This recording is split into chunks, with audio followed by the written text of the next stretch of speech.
27.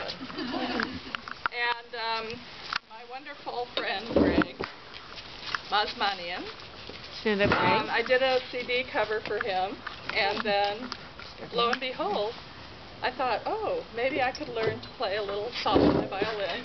And Greg has been very patient for all these months and taught me.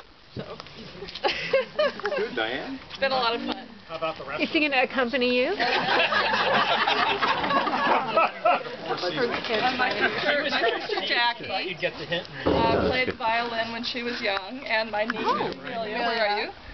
Amelia plays violin now. Oh. And she also has a violin that my grandmother Quintet. A quartet. and it's from 1917.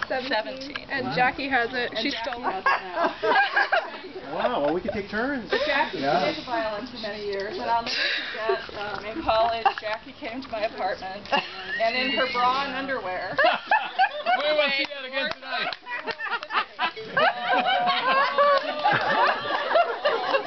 So I always wanted to follow in her footsteps. And, I don't know, what do you think, Greg? I don't wear a bra.